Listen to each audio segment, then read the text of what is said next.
How can a single mechanical flaw, a tiny failure of steel and spring, alter the destiny of hundreds? How can the mundane act of a rifle bolt freezing solid become the decisive factor in a life-or-death struggle? This is not a story of grand strategy or sweeping maneuver. This is a story of a small patch of frozen hell, where a handful of men, their technology betraying them, faced an onslaught with weapons that failed every 3 seconds. Music swells slightly, then fades behind narration. It was December 31st, 1941. The location: the desolate, snow-choked village of Hürtgen, on the fringes of the larger Hürtgen Forest, near the Belgian-German border. While the world's attention was fixed on the cataclysm at Moscow, here a different kind of battle was being fought. One defined not by tanks and dive bombers, but by ice, mud, and the relentless, grinding pressure of infantry. This is the story of a single beleaguered American platoon from the 9th Infantry Division, 39th Infantry Regiment, and the day their very tools of survival, their M1 Garand rifles, turned against them. This is how one rifle jammed every 3 seconds, until the cold won the battle. The men of 2nd Platoon, Charlie Company, were veterans of the brutal hedgerow fighting in Normandy and the frantic dash across France. They were tough, weary, and accustomed to the M1 Garand, the semi-automatic rifle that gave the American infantrymen a formidable rate of fire. They trusted it. By late December 1944, however, their war had changed. The heady optimism of summer was a distant memory, shattered by the shocking German offensive in the Ardennes, the Battle of the Bulge. While the main thrust of the German attack was to the south, the 9th Division sector in the Hürtgenwald was a secondary, yet viciously active front. Their orders: maintain pressure, probe enemy lines, and prevent the Germans from shifting reinforcements to the main battle. The strategic objective was sound. The human and environmental reality was horrific. The Hürtgen Forest in winter was a nightmare landscape. Dense, skeletal fir trees blocked what little gray light pierced the overcast sky. The ground was a frozen crust over deep, sucking mud. Temperatures rarely climbed above freezing, and a persistent, wet snow fell, turning to a penetrating sleet. The men lived in waterlogged foxholes, their wool uniforms perpetually damp, a prelude to trench foot and frostbite. Leading 2nd Platoon was 1st Lieutenant James Halvorsen, a 24-year-old from Minnesota who understood cold, but nothing could have prepared him for this. His platoon, nominally 42 men, was down to 28 effectives after weeks of patrols and harassing artillery fire. Their opposition were elements of the German 275th Infantry Division, not elite paratroopers or SS Panzergrenadiers, but hardened Lancer foot soldiers who knew every fold of the local terrain. They were dug into prepared positions in the village proper and the wooded hills beyond, their interlocking fields of fire covering the only approach, an open, snowy field bisected by a single sunken road. Lieutenant Halvorsen's mission that New Year's Eve morning was a limited objective attack. Take and hold the western edge of Hürtgen village to secure a jump-off point for a larger company action in the new year. It was a task that, on a map at headquarters, looked straightforward. Halvorsen and his men knew better. They knew the open ground they had to cross. They knew the German machine guns, the MG-42s, waiting for them. What they could not yet know was that an enemy far more insidious than the Germans was already in their midst, lurking within the very mechanisms of their rifles. Dawn on December 31st offered no sunrise, only a gradual lightening from black to a dismal, oppressive gray. The temperature, as recorded by the regiment's intelligence section, was 14 degrees Fahrenheit. A stiff wind blew from the east, driving needle-like crystals of ice into exposed skin. The men of 2nd Platoon prepared in a wooded treeline, their breath clouding the air. Pre-attack rituals were performed with numb fingers, checking ammunition, tightening pack straps, last pulls on cigarettes. Sergeant Frank Kovac, Halvorsen's platoon sergeant, moved down the line. He was a bear of a man from Pennsylvania Steel Country. He noticed the men struggling with their rifle bolts. The normally smooth, fluid action of the M1's operating rod was stiff, sluggish. Kovac, to a private, "Work the action, son. Keep it loose." The private forced the bolt back, the sound a dry, metallic scrape. A thin film of ice had formed on the metal surfaces from the condensation of the night before. The men had been instructed not to oil their rifles heavily, as standard lubricants thickened in the cold. But the field-expedient solution, using lighter fluid or kerosene, had long since evaporated or frozen. The weapons were, in essence, running dry. At 0800 hours, a brief but intense mortar barrage from supporting units slammed into the German positions on the village outskirts. White and gray geysers of snow and dirt erupted along the tree line. As the last rounds fell, Lieutenant Halvorsen blew his whistle. The platoon emerged from the woods. The first 100 yards were deceptively quiet. The only sounds were the wind, the crunch of boots on crusted snow, and the labored breathing of men carrying heavy loads into the open. The sunken road, their first objective, was just 150 yards ahead, promised a sliver of cover. Then the German machine guns opened up. The distinctive, terrifying ripping sound of the MG-42s tore the silence apart. Tracers, glowing a malevolent green, skimmed across the snowfield, kicking up spouts of white. The men dove for whatever meager cover they could find. A slight dip in the ground, a frozen hummock. The platoon was pinned, halfway to the road. "Return fire! Suppress those positions!" Halvorsen yelled, his voice thin against the wind and gunfire. And this is when the first critical failure occurred. Private First Class Leo Jenkins, a rifleman from Ohio, squeezed the trigger of his M1. The shot roared, the brass cartridge ejecting. He aimed at a muzzle flash in a distant window and squeezed again. Click. The trigger fell on an empty chamber. The rifle had failed to load a new round from the en-bloc clip. Jenkins, his heart hammering, yanked back on the operating rod handle. It resisted, then jerked free, stripping a round and chambering it. He fired. Click. Again. He worked the action. Fired. Click. Up and down the ragged American line, a stuttering, lethal chorus began. The rapid bang-bang-bang of properly functioning Garands was interspersed with the ominous, repetitive click of failures to feed, followed by the frantic, scraping sound of men manually cycling their bolts. The carefully engineered semi-automatic advantage of the American infantrymen was disintegrating in the cold. By 0830 hours, Halvorsen realized the scale of the problem. He crawled to Sergeant Kovac's position. "Frank, what's the status?" Kovac, his own rifle propped against a frozen log, was using the heel of his boot to stomp on the operating rod of a private's jammed weapon. "It's the cold, Lieutenant. The metal's contracting. The springs are too stiff. The lubricants glue. They're jamming. All of them." "How bad?" Kovac looked at him, his face grim. "I timed Jenkins' rifle. From a working shot to a jam. 3 seconds. Maybe 4. It's a bolt-action rifle now, sir. A damn bad one." The implications were catastrophic. Their firepower was cut by more than half. The German machine gun crews, seasoned veterans, quickly recognized the faltering American rate of fire. They grew bolder, shifting their aim with predatory precision. By 0900 hours, the 1st German infantry began to move. Squads of Lancer, clad in white snow camouflage smocks over their field gray, began to filter out of the village. Using the covering fire of the MG-42s and the increasingly anemic American response, they started to work around the platoon's flanks. Halvorsen counted at least 2 squads, maybe 20 men, moving to his left, threatening to cut off their retreat to the woodline.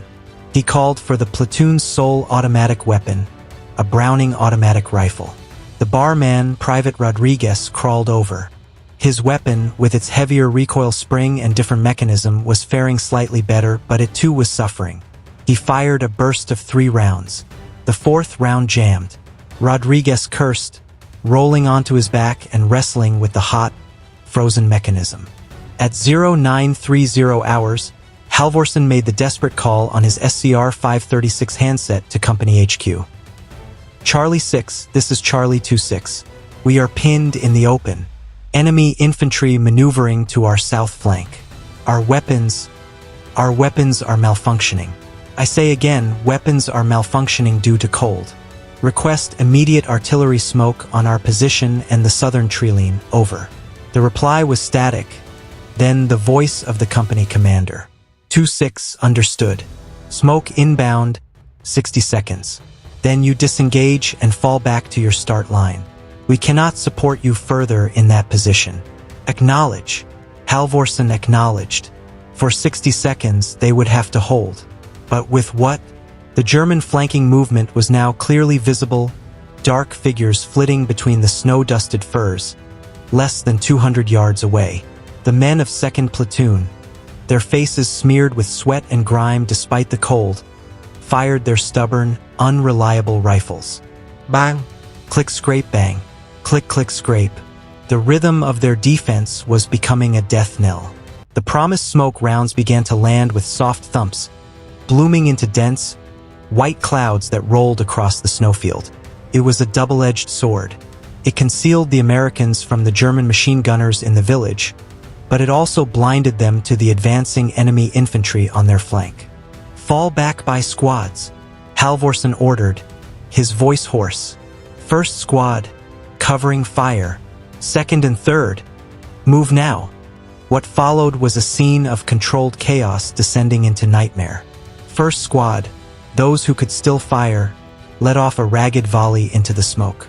Second and third squads began a low, crouching run back toward the distant woods. But the German flankers, unimpeded by the smoke screen which lay between them and the village, seized their chance. They opened fire from nearly point-blank range, less than 100 yards away. A storm of rifle and submachine gun fire sliced through the American platoon.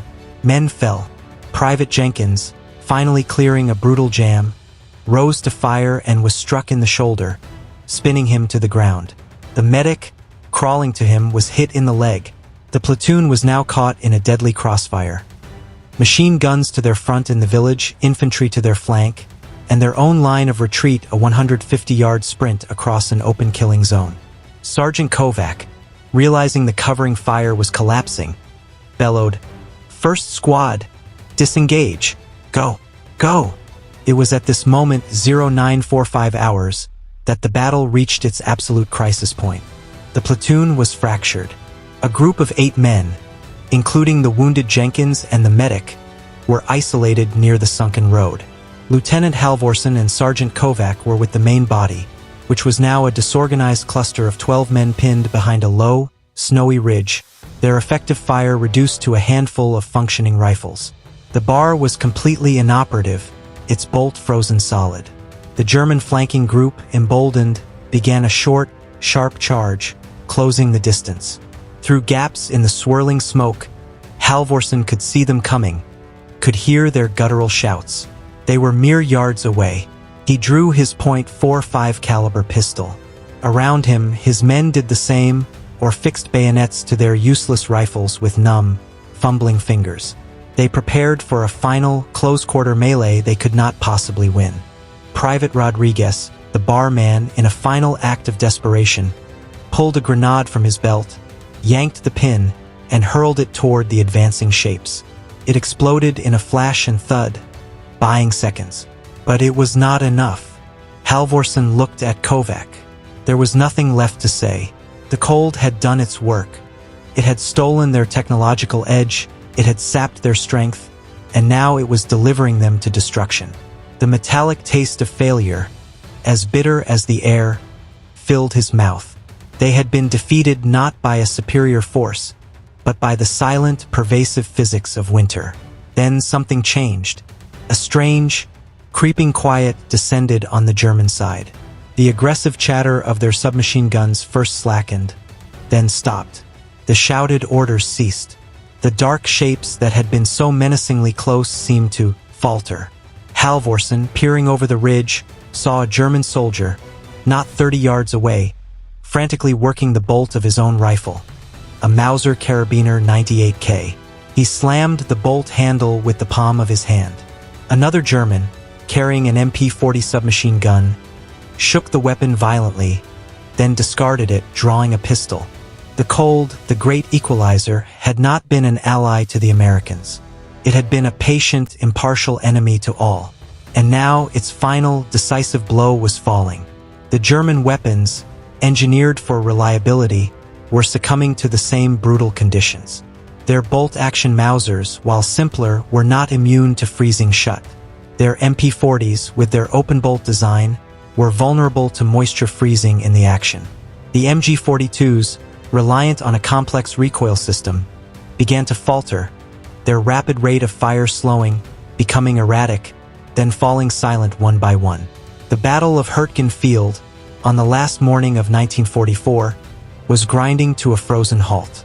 Not due to courage or tactics or reinforcements, but because the machinery of death on both sides was seizing up.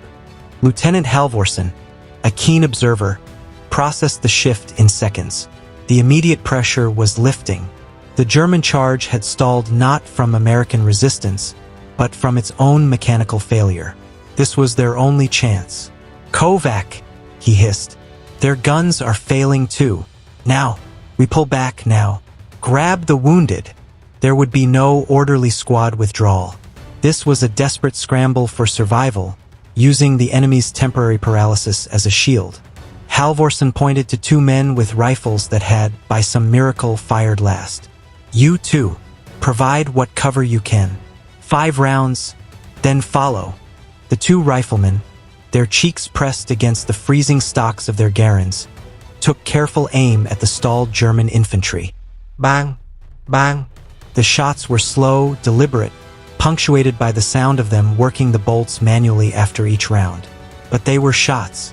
The rest of the group moved. They became a chain of dragging, carrying, and supporting. They hauled Jenkins and the medic up. They half-carried, half-dragged another man with a leg wound.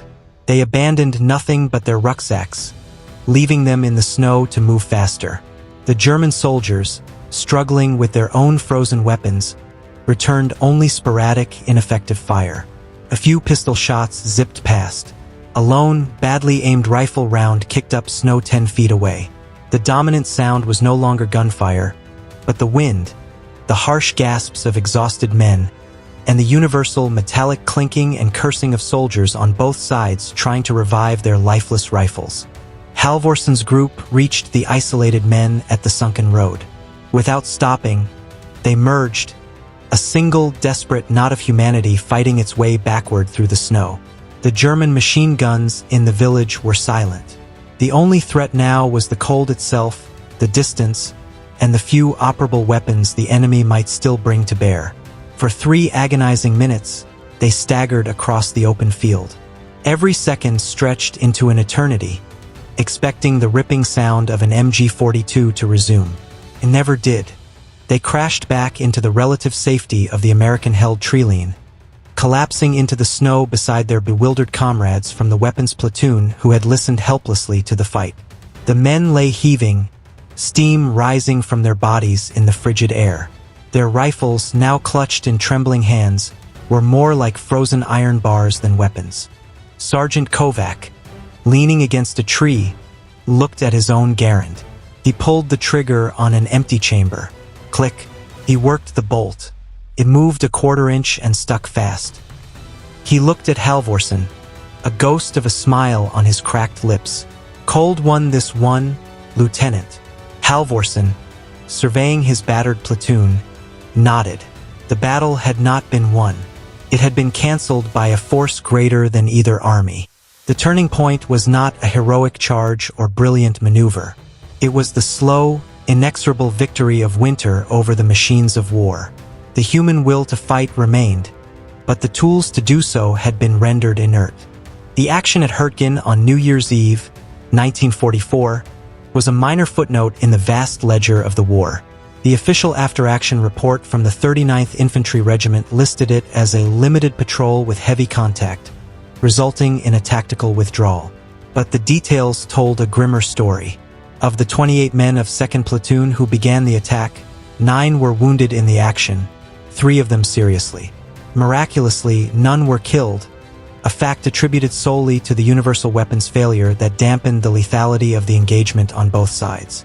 German casualties are unknown but believed to be light. The true legacy of that morning was not in ground taken or lost, but in a brutal lesson learned, or in some cases relearned, the hard way. The M1 Garand was a magnificent weapon, but it, like all the technology of the war, had limits dictated by the physical world. The incident, reported up the chain, contributed to the urgent field expedients and later formal changes in cold weather lubrication for American small arms. It underscored a fundamental truth of the fighting in the European theater that winter, the environment was a combatant. For the men who lived through it, the battle was defined by a sound. Not the roar of artillery or the crack of rifles, but the impotent metallic click that came every 3 seconds. It was the sound of their own vulnerability. Lieutenant James Halvorson was awarded the Bronze Star for his leadership in extricating his platoon under fire. In his citation, it mentions enemy action and adverse weather conditions. Those who were there knew the greater weight of those last 3 words. The village of Hürtgen would change hands several more times in the coming weeks, at tremendous cost in blood, in a campaign often called America's Forgotten Battle. But on that last day of 1944, in that one small corner of the conflict, the fighting stopped because the guns on both sides simply froze solid. It was a battle where human courage met an immutable physical law, and for a brief, surreal moment, the cold was the only victor. This was just one of countless untold stories from the Second World War. A story not of generals and maps, but of frostbitten fingers and frozen rifle bolts, where the greatest enemy was the very air men breathed. Subscribe to the War Archives as we continue to bring these forgotten chapters of history back to life.